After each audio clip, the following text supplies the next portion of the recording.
कहाँ हुआ रे?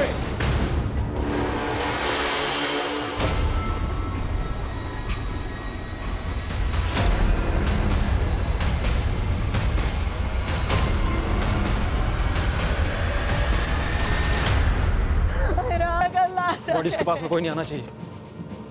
अरे हमारा सांप लगेगा उस पापी को। इंस्पेक्टर साहब के साथ में ही रहते हैं? जी जी, हमारे घर का जो पीछे वाला आंगन है उसमें पड़ा रहता है। अरे साड़ियाँ हमारी है, कल ही धो के सुखाए थे पीछे। बोला खबरदार! क्या कर रही हैं आप? देखिए, इतना इमोशनल होने से कोई फायदा नहीं। बिहार के सीतापुर गांव में दो लड़कियों की लाशें एक पेड़ से लटकी हुई मिलती हैं। ये एक सुसाइड केस भी हो सकता था और एक मर्डर केस भी, लेकिन दोनों ही सूरतों में ये बहुत चौंका देने वाला एक डरावना सच था। आज की ये कहानी बच्चों और उनके माता पिता सभी के लिए बहुत ही महत्वपूर्ण है, क्योंकि गांव हो या शहर, इस तरह की घटनाएं दिन पर दिन बढ़ती चली जा रही हैं। इसके लिए हम सबको मिलकर इन वारदातों पर रोक लगानी होगी और खासकर माता पिताओं को इसमें खास भूमिका निभानी होगी। आइए देखते हैं हमारा आज का ये केस।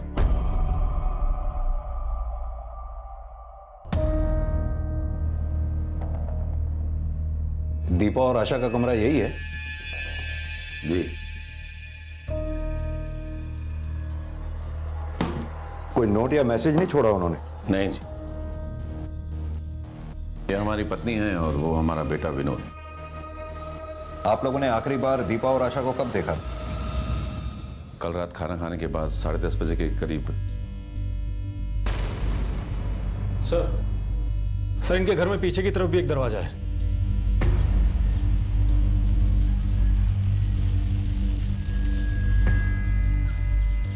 ठाकुर साहब, एक बात बताइए, क्या आपके घर के लोगों का अपने घर के इस पिछले दरवाजे से भी आना जाना है? जी, लेकिन बहुत कम। सर ये भी तो हो सकता है कि वो रात को इसी रास्ते से निकली हो और किसी को पता भी ना चला हो। आप लोग अपने आप को क्या समझते हैं? अरे हमारी बिटिया रात को इस दरवाजे से बाहर क्यों जाएंगी? देखिए ठाकुर साहब, मैं समझाता हूँ आपको। आप लोगों के बेडरूम घर के आगे की तरफ है और आपके घर का ये पिछला दरवाजा आपके बेडरूम से इतनी दूर है कि अगर कोई आपके घर का सदस्य चुपके से बाहर आना या जाना चाहे तो इस दरवाजे का इस्तेमाल कर सकता है। और यह भी हो सकता है कि दीपा और आशा इस दरवाजे से चुपके से बाहर गई हो कि उसका कोई जानकार इस दरवाजे से अंदर आया हो और उन्हें बाहर ले गया हो। इंस्पेक्टर साहब, इस गांव के मुखिया हैं हम, किसी का मजाल नहीं है हमारे घर की तरफ देख भी ले। आप तो आने जाने का बात कर रहे हैं। तो हो सकता है उन दोनों ने खुद अपनी जान ली हो, कोई टेंशन थी उन्हें। इंस्पेक्टर साहब, हमारे घर में सब कुछ नॉर्मल रहता है, और रही बात घर संभालने की, तो बहुत अच्छे तरीके से आता है हमें। इस हादसे को देखकर तो नहीं लगता ऐसा। खैर, उन दोनों को किसी तरह की कोई टेंशन थी या किसी से उनका लड़ाई झगड़ा हुआ हो, या फिर ठाकुर साहब आपकी किसी से कोई दुश्मनी हो? साहब पानी। कह रहे कोनो काम वक्त पर नहीं करता है। पानी नीचे रख। मुर्गा बने आप। साहब मुर्गा बन, रख पानी नीचे।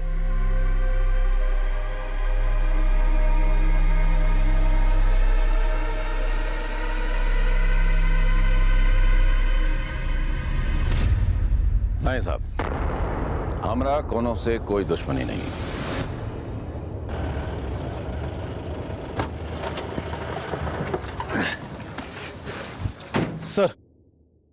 सर ये माया देवी तो अपनी जगह से हिलने का नाम ही नहीं ले रही है।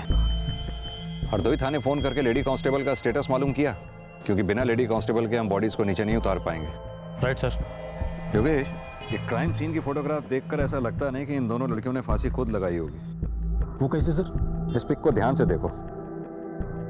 दोनों के गले में जैसे फांसी लगी हुई है और फंदे पे जो गांठ लगी हुई है, खुद फांसी लगाने वाला इस तरह की गांठ लगा ही नहीं सकता। मतलब ये था, खुद फांसी लगाने वाला पहले रस्सी के एक सिरे को अपना एक हाथ में पकड़ेगा, दूसरे हाथ से वो इस तरह से पेड़ पे डालने की कोशिश करेगा। खुद फांसी लगाने वाला इस तरह से फंदा बनाएगा। ये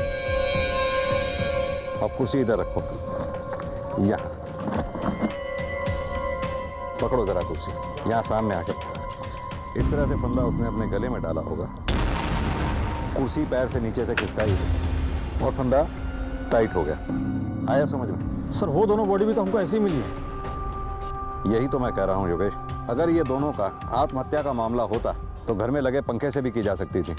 घर से बाहर निकलकर चबूतरे पे पेड़ पे लटकने की क्या जरूरत थी?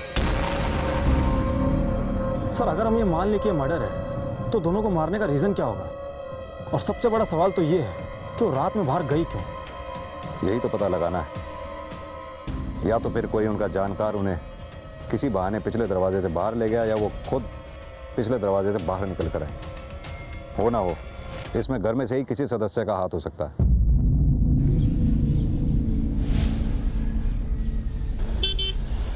ब्रिजेश जी का परिवार का गांव में बहुत इज्जत है साहब, किसी से कोई लड़ाई झगड़ा भी नहीं, पता नहीं कहाँ हो गया। अच्छा एक बात बतलाइए, ये ब्रजेश जी की बेटियां कैसी थी? साहब 2 लड़कियां तो बहुत अच्छी थी और उनका कोई दोस्त सहेली भी नहीं था, और दोनों वैसे भी घर से ज़्यादा बाहर निकलती कहाँ थी। ठीक है सर हरदोई पुलिस स्टेशन में एक ही फीमेल कांस्टेबल है और वो भी छुट्टी पर गई है। उनसे बोलो जैसे ही वो छुट्टी से वापस आए हमें इन्फॉर्म करें। सर ये ब्रिजेश के परिवार का भी समझ में नहीं आ रहा, सारा गांव उसके बारे में तारीफ कर रहा है। अब या तो ब्रिजेश बहुत अच्छा है या फिर उसका गांव उससे डरता है। सर फिर ऐसे में आशा और दीपा के बारे में हमसे कौन बात करेगा? कोई तो होगा जो दीपा और आशा से बात करता होगा।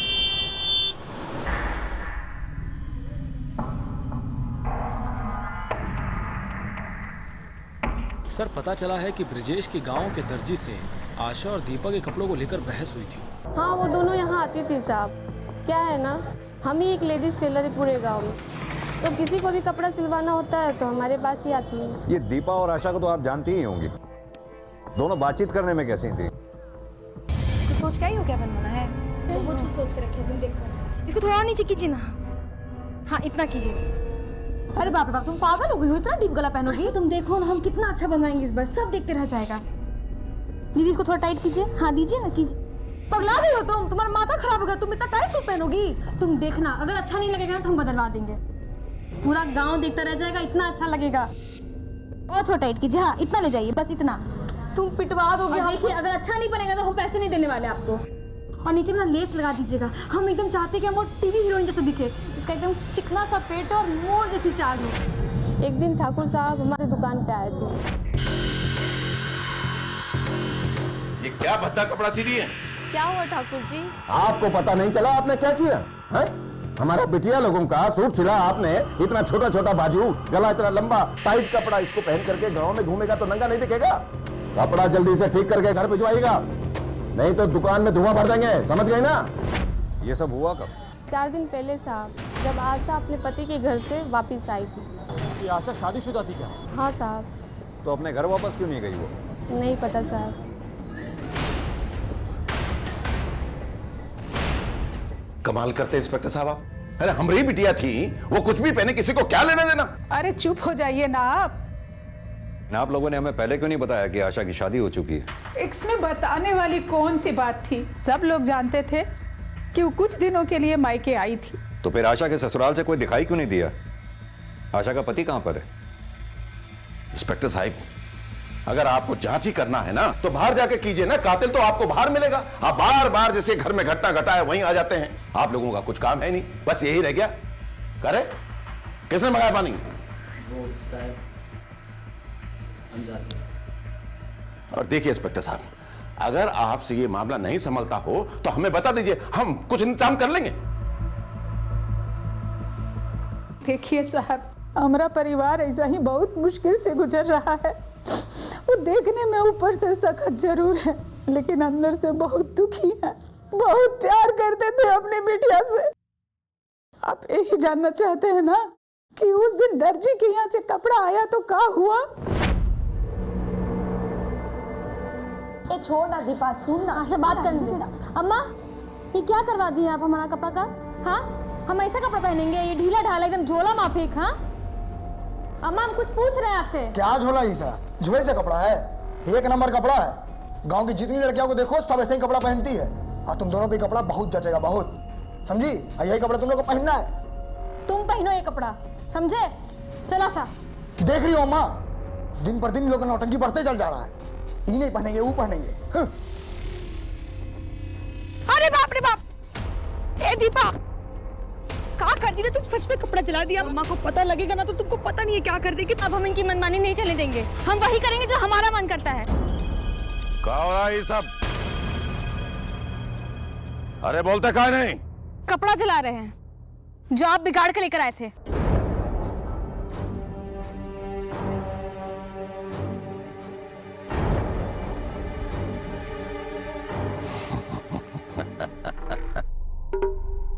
कोनो बात नहीं, अरे ठाकरों की बिटिया हैं तो खून तो बाल मारेगा ही ना।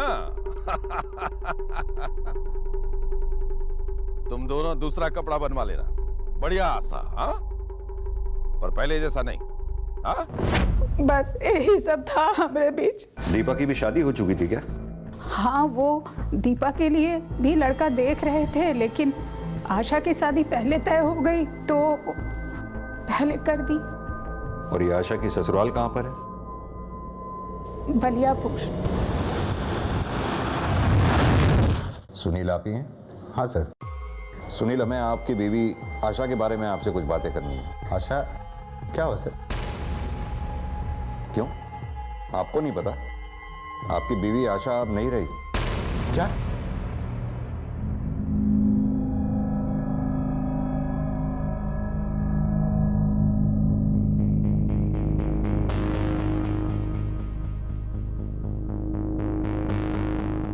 क्या हुआ उसको?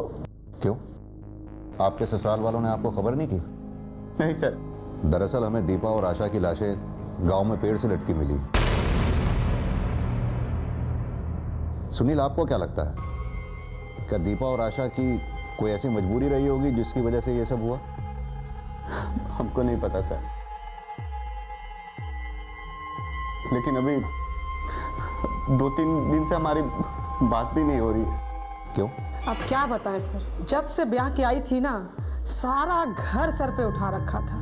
जब देखो हमसे और हमारे बेटे से लड़ती ही रहती थी। गरम गरम पूरी, छोला का साथ पूरी बहुत अच्छा लगता है। और हमारी बड़ी अम्मा तो एक नंबर छोला बनाती हैं। उसको धीमा धीमा आंच में पकाएगा ना तो बहुत अच्छा बनता है, हबर दबर करेगा ना तो तुम सब गड़बड़ हो जाता है। हाँ। अरे हाँ हाँ, सिर्फ तुम्हारी बड़ी माँ ही तो छोले बनाती है, हमें थोड़ी कुछ करना आता है। अरे हमें और भी काम होते हैं, समझी तुम, ऑफिस भी जाना होता है। जब देखो बड़ी माँ बड़ी माँ बड़ी माँ। माँ जी, आप ना हमारी बड़ी अम्मा के बारे में कुछ मत कहिए। हम तीनों भाई बहन को ना अकेले पाला है उन्होंने, और ये ना कोई आसान काम नहीं होता है। अरे तुम्हारी बड़ी माँ ने तुम तीनों भाई बहनों को पाला है तो हमने भी पाला है। मैंने भी बेटा जना है, उसे पाला है, जिसके बलबूते पे तुम ऐश कर रही हो, समझी? देखिए अम्मा जी, आप ना... इसलिए हम फैसला कर लिए थे सर, इस बार कुछ हो जाए हम उसको लाने नहीं जाएंगे।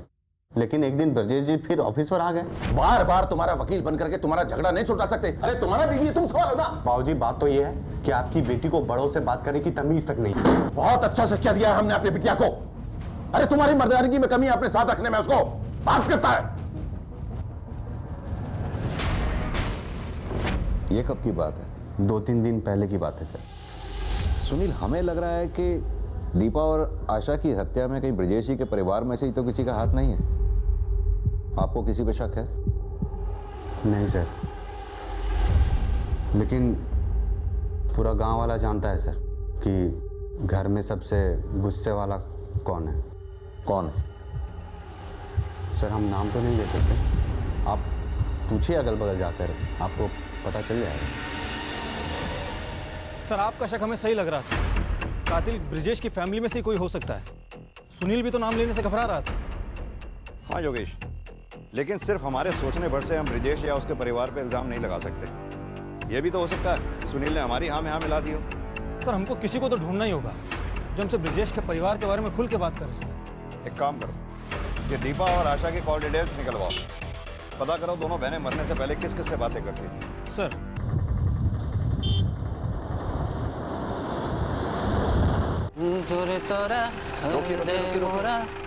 ए शंभू जी, कहाँ जा रहे हैं? घर जा रहे हैं साहब। बैठिए, हम छोड़ देते हैं आपको।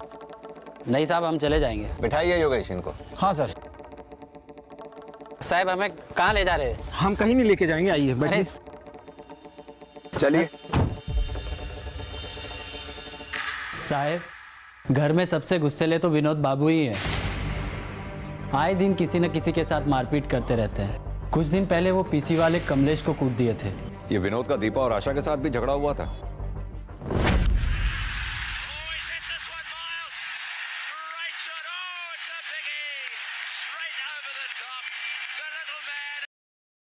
मैं रेडियो लेके कहाँ जा रही हो?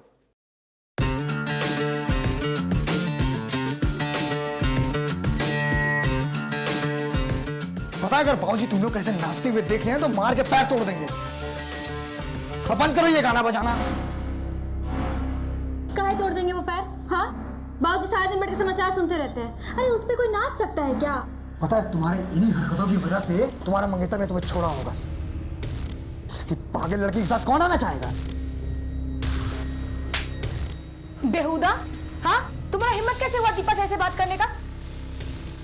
माफी मांगो तुम अभी। हम मांगे माफी? बहुत तेज बन गई हो। अरे छोड़ो हमारा हाथ। बहुत तेज बन गई हो। दोबारा ना इसको हाथ मत लगाना। तुम दोनों को देख लेंगे हम। बहुत तेज बन रही हो ना। अच्छा, ये दीपा के मंगेतर का नाम क्या है? साहब, उसका नाम हरीश है। वो धर्मपुर का रहने वाला है। ठीक है, तुम जा सकते हो। योगेश, इस केस का भी कुछ समझ में नहीं आ रहा है। रोज कोई ना कोई एक नाम इस केस से जुड़ता चला जा रहा है। सर, हमने पता लगा लिया है। विनोद अक्सर गांव के देसी ठेके पर बैठा रहता है। और सर, हरीश से भी बात हो गई है। वो किसी काम से शहर से बाहर गया है।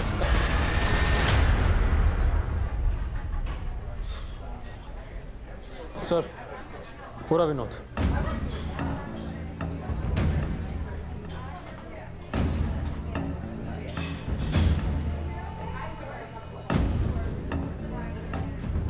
विनोद, तुमसे कुछ बात करनी है। बैठिए। यहाँ बात नहीं कर सकते हैं, बहुत शोर है। कोई चिल्लम चिल्ली नहीं। बहुत रौब है तुम्हारा। ठाकुर है इंस्पेक्टर साहब, कुछ कर सकता है। कुछ भी, जैसे पीसीओ वाले को मारना, यहाँ तक कि अपनी दोनों बहनों का कत्ल तक कर देना। लगता है आपको कोनो गलतफहमी हो गया है। कमलेश कान भरा है आपका। कमलेश ने हमें कुछ नहीं बताया। हमें पता चला था कि तुम दोनों के बीच में झगड़ा हुआ था। हाँ, लेकिन उसके पीछे एक कारण था। क्या देख रहे हो बे? इधर। क्या हुआ?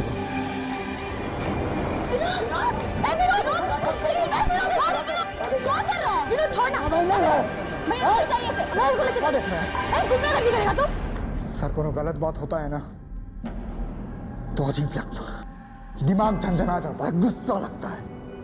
पर इतना भी नहीं कि हम अपनी सगी बहन को मार दें। पुलिस के सामने कई उलझनें थी। वो चाहते थे कि केस जल्द सुलझ जाए, लेकिन उसके लिए बहुत जरूरी था कि दीपा और आशा की बॉडीज जल्द से जल्द पोस्टमार्टम के लिए भेज दी जाएं, ताकि इस केस में कोई रास्ता मिल सके। लेकिन अपनी बेटियों के गम में न्याय की मांग करती माया देवी ऐसा करने के पक्ष में। हम अगला पिछला जन्म कुछ नहीं जानत है, बस इतना जानत है कि इस जन्म का वाले नहीं है।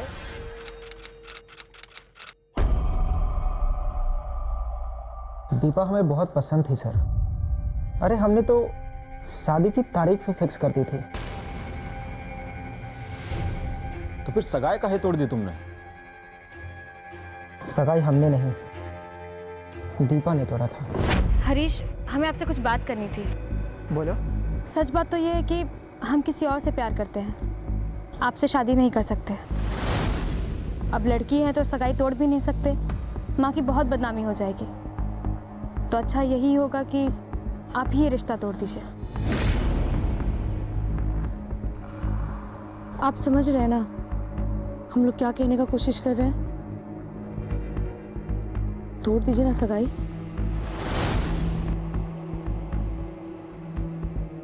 यही सच है सर। तो ये बात देवकी जी ने हमसे काहे छुपाई? अरे लड़की वाले हैं ना, और बदनामी से बचने की कोशिश तो सभी करते हैं।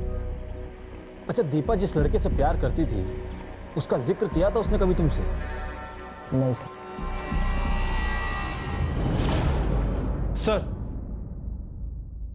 सर, दीपा और आशा के कॉल रिकॉर्ड्स में सब कुछ नॉर्मल है। उस रात को 11 बजे उन्हें किसी का फ़ोन नहीं आया था। एक बात और सर, आशा जब अपने ससुराल में थी तो वहाँ से दीपा को सुनील के मोबाइल से कॉल आते थे। हाँ, तो हो सकता है उसे आशा फ़ोन करती हो। और सर कभी कभी तो लेट नाइट पर भी फ़ोन किए गए हैं।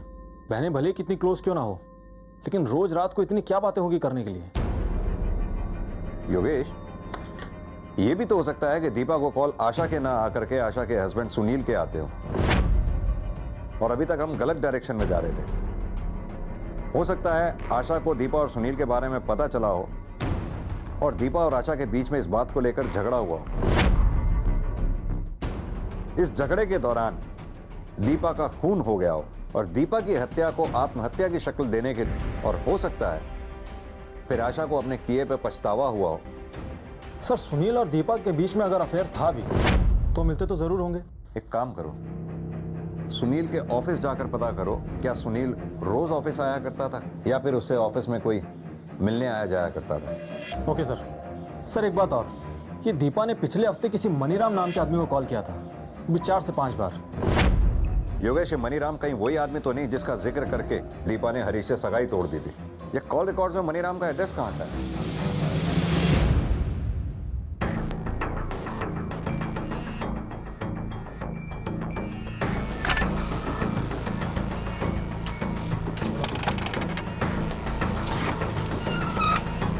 क्या हुआ सर? ये मनीराम कहाँ गया, कुछ मालूम है आपको? नहीं सर, 2 दिन से वो लोग तो दिखे नहीं। कि ब्रिजेश की जो बेटी है दीपा, जी। वो कभी मनीराम से मिलने के लिए आई थी क्या? नहीं सर, कभी देखा नहीं। ठीक। सुनील जी, आपकी पत्नी आशा के घर पर होने के बावजूद भी आप देर रात तक दीपा से बात करते थे। सर वो घर वाला फ़ोन हमको ऑफिस से मिला है और आशा उससे घंटों बतियाते रहती थी। आशा, आशा, आशा, अरे मेरी शर्ट कहाँ है यार? मेरी शर्ट कहाँ है? मुझे ऑफिस के लिए लेट हो रही है। अरे वहीं पे रखा है, ले लीजिए। हाँ, बैठे रहो और बतियाते रहो बस। अरे कुछ नहीं, छोड़ो ना, वो शर्ट मांग रहे थे, जाके ले लो। पहले हमको शक हुआ कि उसका कहीं अफेयर है, लेकिन बाद में पता चला कि वो अपनी बहन दीपा से बातें करती थी।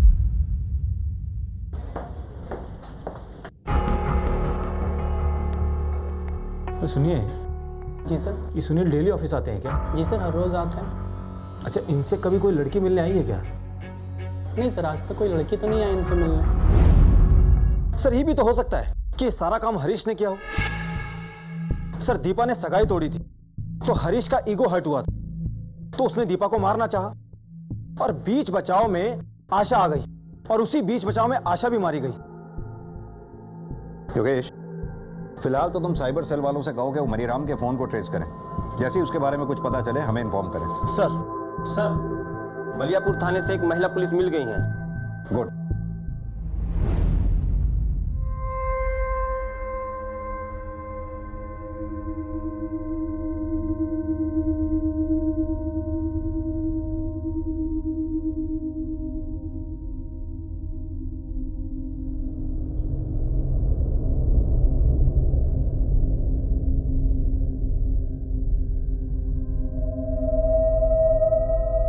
योगेश, बॉडीज को पोस्टमार्टम के लिए भेजो।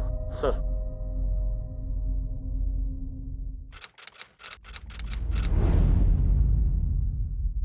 सर, हमें आपसे कुछ बात करनी है।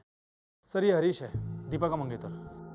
क्या बात करनी है हरीश? सर अब तक तो मैं दीपा और आशा के मौत की वजह से चुप बैठा था, लेकिन अब हमें हमारे गहने वापस चाहिए। कैसे गहने? जो गहने हमने सगाई के वक्त दीपा को दिए थे। तो ये बात तुम हमसे क्यों कह रहे हो? जाकर ब्रिजेश और उनके परिवार से कहो। हम उनके घर गए थे, लेकिन वे कह रहे हैं कि गहने उनके पास है ही नहीं। एक काम करो, उन गहनों की रसीद या लिस्ट वो हमें दे दो। ठीक है सर।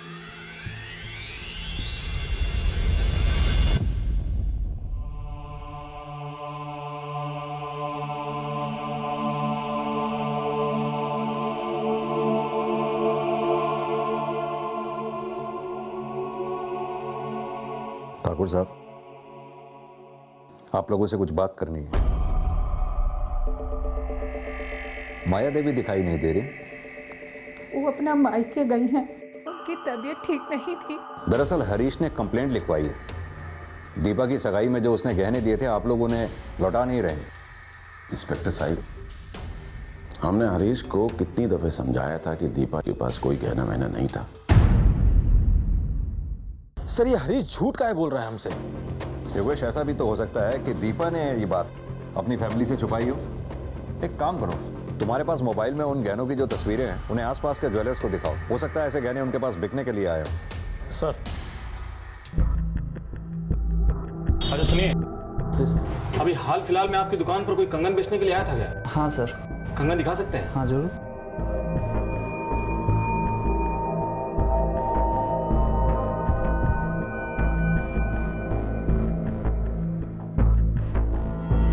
अच्छा, ये कंगन बेचने वाला कहाँ रहता है, कुछ पता है? इधर ही रहता है सर, 2 गली बगल में ही रहता है।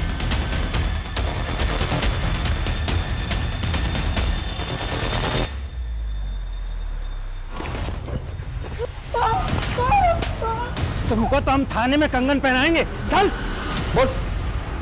साहब हम सच बोल रहे हैं साहब। हम उन दोनों लड़कियों को नहीं मारे हैं साहब। हाँ, उन दोनों लड़कियों को गहने छुपाते जरूर देखे थे साहब हम।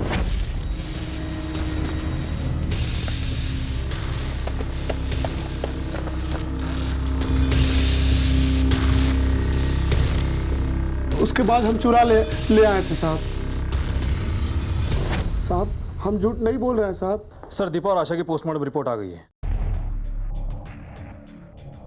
सर रिपोर्ट के हिसाब से आशा की मौत दीपा की मौत से आधे घंटे पहले ही हो गई थी।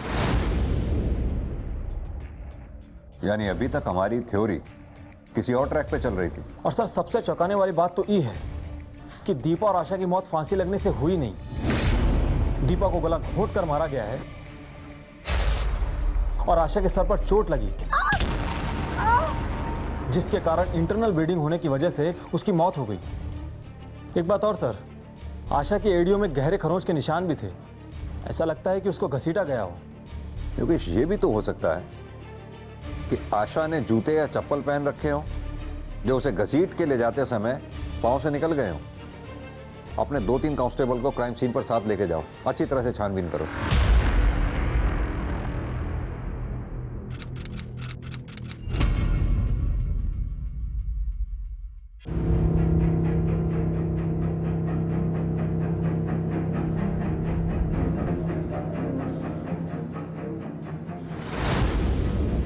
सर यहाँ एक चप्पल मिला है।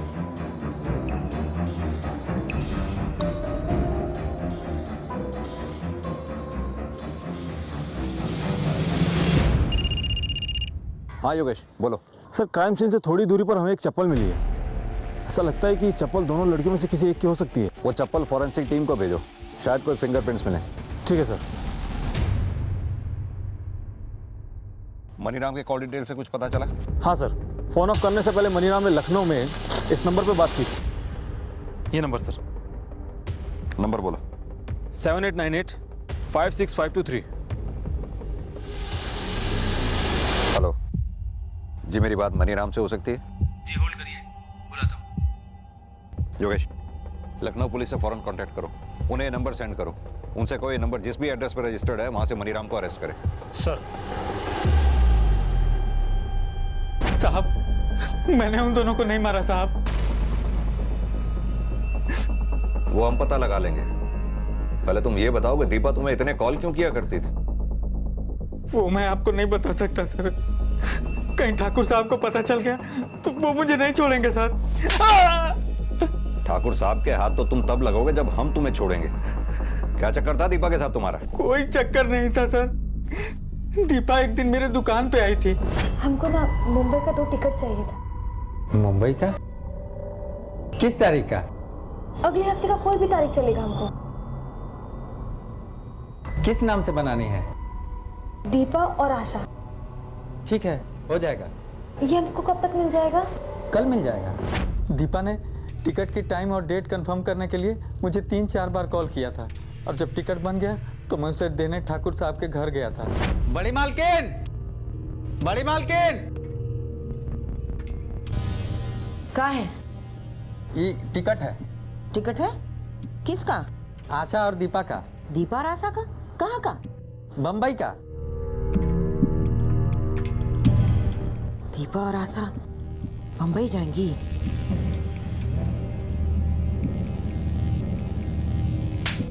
मार कह रही हैं? बुढ़वा खोका, कपाल में भूसा भरे हो। ये सब करने से पहले हमसे पूछ नहीं सकते थे? अरे तो उन्होंने बोला तो मैंने करा दिए। अब करा दिए तो करा दिए। सुनो, ये बात किसी से नहीं बोलिएगा, समझ गए? अब जाइए यहाँ से। ठीक है। जब आशा और दीपा की लाशें मैंने पेड़ से लटकी हुई देखी तो मैं समझ गया कि ये भागने की प्लानिंग कर रही थी, तो इनके घर वालों ने इन्हें मार डाला।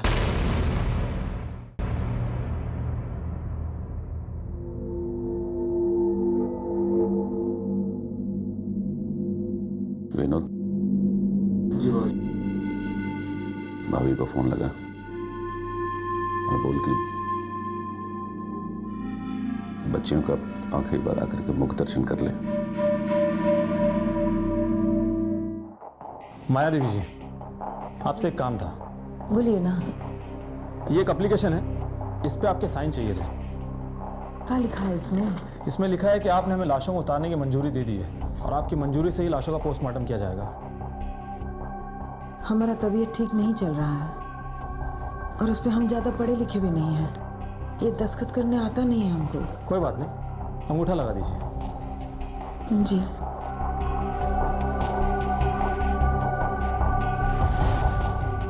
ठीक है, धन्यवाद। इंस्पेक्टर साहब, हमारी बच्चियों के कातिल का कुछ पता चला? अब जल्द ही पता लग जाएगा। चलो।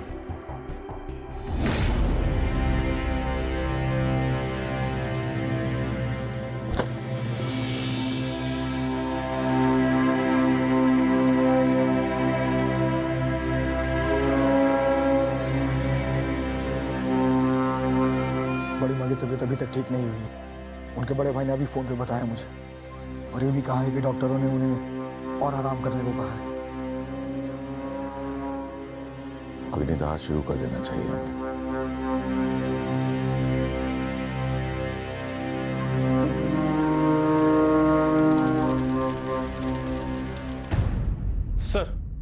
सर माया देवी के फिंगरप्रिंट की रिपोर्ट। सर, आशा की चप्पल पर जो फिंगरप्रिंट हमें मिले थे वो माया देवी के फिंगरप्रिंट से मैच कर गए हैं। लगता है माया देवी से मिलने का समय आ गया।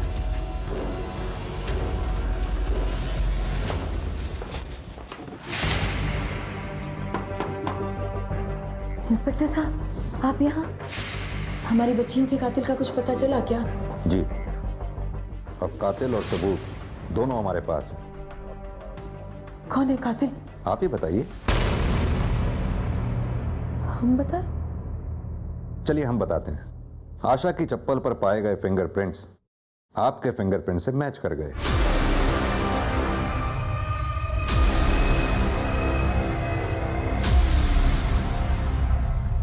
और क्या करते हम? दोनों मिलके परिवार का इज्जत मिट्टी में मिला दे रहे थे।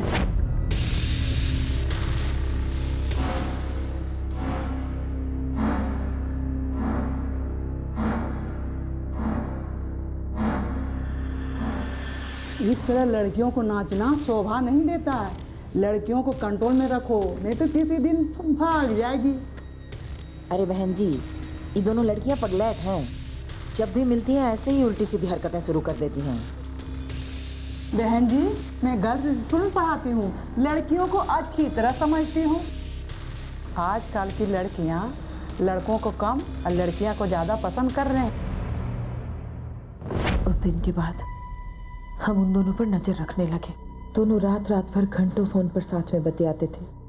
फिर जब हरीश ने सगाई तोड़ दी, हम हरीश से मिलने गए। दीपा ने ही मुझसे कहा था ये सगाई तोड़ने के लिए। दीपा ने कहा कि वो किसी और से प्यार करती है। किससे?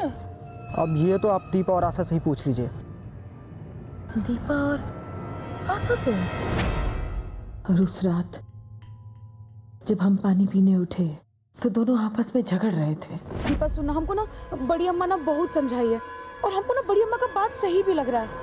तुम जाना मुंबई, हम नहीं जाना चाहते। हमको ना नहीं बनना हीरो हीरोइन। हम ना यहीं पे सुनील के साथ रह के ना अपना घर और बसाना चाहते हैं। आशा तुम्हें क्या बोल रहे हैं? हम हमारे लिए अपनी सगाई तोड़ दिए, गहना छुपाए ताकि हम दोनों मुंबई में अच्छे से रह सके और हीरोइन बन सके। हम जानते हैं रे, तुम ना बहुत कुछ किया हमारे लिए। तुम जाओ ना मुंबई, हम ना यही रहना चाहते हैं, हमको नहीं जाना। आशा तुम ऐसे कैसे कर सकती? तुम मतलब ही कैसे हो सकती है आशा? आशा मुझे कुछ नहीं पता, तुमको जाना पड़ेगा हमारे साथ। मस्ती करेगी हम नहीं जाएंगे। छोड़ आशा, तुमको जाना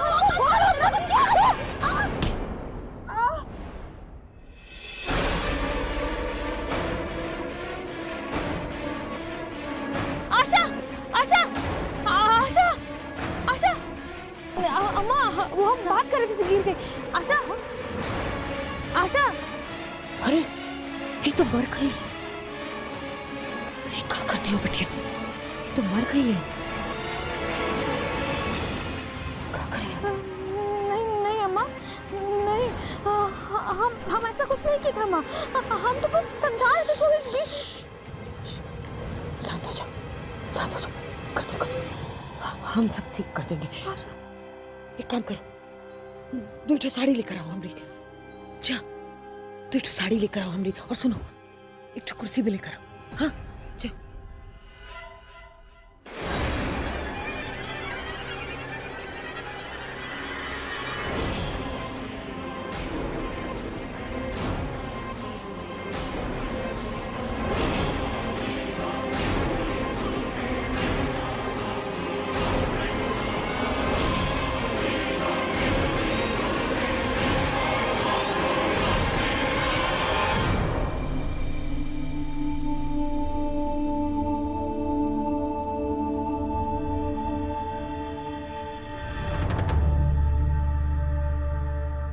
अपने कमरे में जा दीपा, अपने कमरे में जा।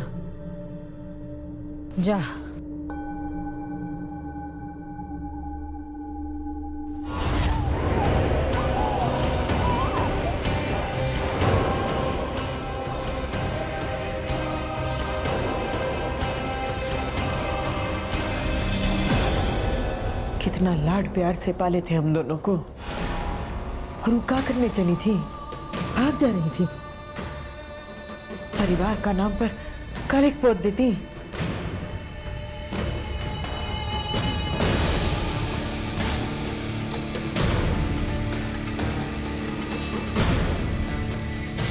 ऐसी नामुराद औलाद का तो यही अंजाम होना था।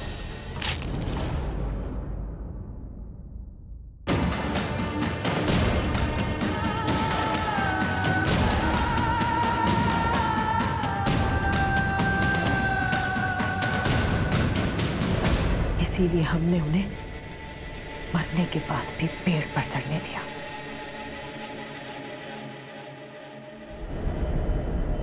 हम तो उन्हें अग्नि भी नसीब नहीं होने देना चाहते थे। ऐसी औलादों के साथ ऐसा ही होना चाहिए। उन दोनों को जान से मारने की बजाय अगर प्यार से समझाया होता तो दोनों जिंदा होते। ले चलो।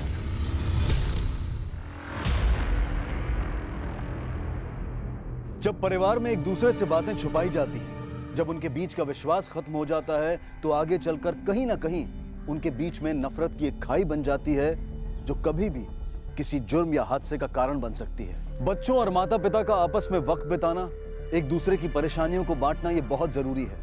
हमें ये समझना होगा कि हमारी सबसे बड़ी दौलत हमारा वक्त ही है, और उसे अपने परिवार और अपने बच्चों के साथ बांटना एक खुशहाल जीवन की निशानी है। दीपा और आशा भी इन्हीं हालात का शिकार थी, और घर वालों की जरूरत से ज्यादा पाबंदियां उनके लिए दुख और घुटन बन गई थी, जो कि शायद माया देवी समझ नहीं पाई, और गुस्से और आवेश में वो गुनाह कर बैठी जिसकी सजा पूरे परिवार ने भुगती। माया देवी को उनके इस जघन्य अपराध के लिए आईपीसी की धारा 302 के तहत आजीवन कारावास की सजा सुनाई गई। अब मैं अनूप सोनी आपसे विदा लेता हूं। फिर मुलाकात होगी अगले एपिसोड में एक और चौंका देने वाले केस के साथ। तब तक अपना और अपने परिवार का ख्याल रखें और देखते रहें क्राइम पेट्रोल डायल 100। सबक एक को सीख हम सबको। जय।